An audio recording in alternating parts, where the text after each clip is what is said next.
We are making some delicious meatballs with a luscious lemon sauce. These are my aunt's famous lemon meatballs. Like, they couldn't be easier. And I know what you're thinking, meatballs in the summer. But here's the thing, if you live in an Italian household, every season is meatball season.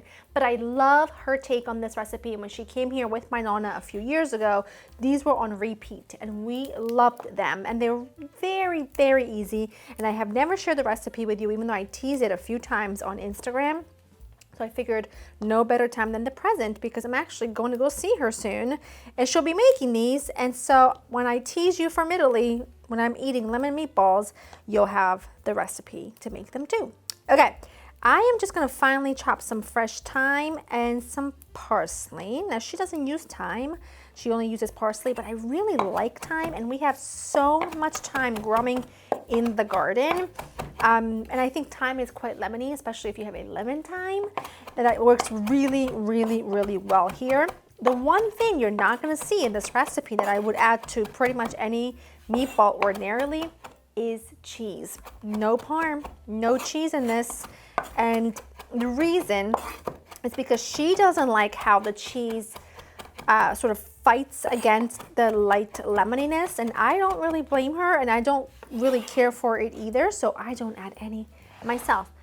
I'm using ground beef because I love using ground beef for this, but you can also use ground turkey, ground chicken, whatever your heart desires. This is a really big fat clove of garlic, so I'm going to use half in the mixture, and then I'll use the other half. Actually, you know what? Let me use all of it in the mixture, and then I'll just take another clove for the sauce. And I'm just going to turn this garlic into a paste by adding a little bit of salt, using the side of my knife to literally crush it down. Make sure it's chopped in small pieces, and then you go like that. And you're going to do that repeatedly, and it's going to literally turn into a paste. And you just chop and mash. See that? It's turning into a paste. Garlic goes in along with an egg, breadcrumbs, pinch of some salt. I'm going to use a little garlic and herb seasoning because I like it. And then I need some lemon zest, but I need to get my grater, so hold on. I'm using a little bit of zest in the meatballs, just the zest of about half of a lemon, and then the juice goes into the sauce. Okay, now I'm gonna mix all this together.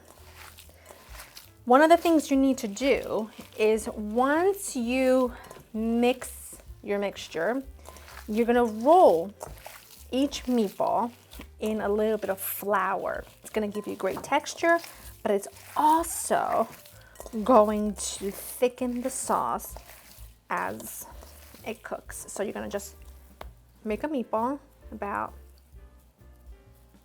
yay big, dip it into some flour, shake off the excess, and set it aside. That's all. Meatballs are coated and ready. I've got my skillet with olive oil and a little bit of butter coming to temperature. I don't want to cook these at a super high temperature. I'm going to cook these around medium heat, and I'm basically just going to cook them and flip them from side to side. Just cook them gently. And like I said, don't rush the process. You're not looking to get them super crispy. You're just looking for them to, like, basically start to cook. And then flip them as you go. If you want to, you can make these in little patties. Just like flatten the meatballs out a bit. Serve them that way. My aunt will do it both ways. But I love the idea of a meatball over rice, over angel hair, over a mashed potato. You know I love spud. Okay, just like toss them like that. And just cook them gently all around. Meatballs look great. I discarded a lot of the excess fat. I'm gonna add that 1 clove of garlic. I don't want strong garlic flavor in the sauce, which is why I only do 1 and I don't even chop it. Then I have some chicken stock here. Just take this top off. And I am going to just squeeze that lemon that we partially zested And now you could use beef stock, but I find that beef stock makes this a little bit too dense and a little too heavy for my liking. So I like to use chicken stock. And stir that around. Pour this right in. It looks like a lot, but it's going to thicken and reduce. It's going to take about, I'd say, about 15-ish minutes for the meatballs to cook all the way through and for that sauce to really thicken and turn into a gravy.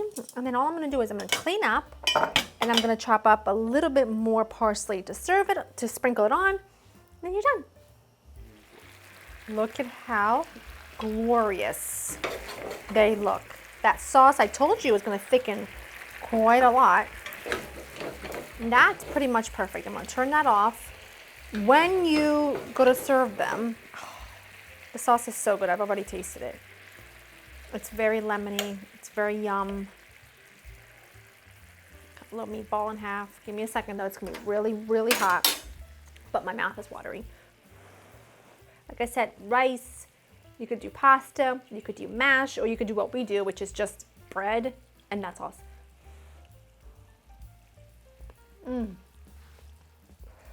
Ha. They are so delicious, so lemony, so light, so wonderful. You will love them. Go to LaurieInTheKitchen.com for the written recipe. I'm losing sauce. Hope you enjoyed spending time with me, and I will see you in the next one. Bye-bye.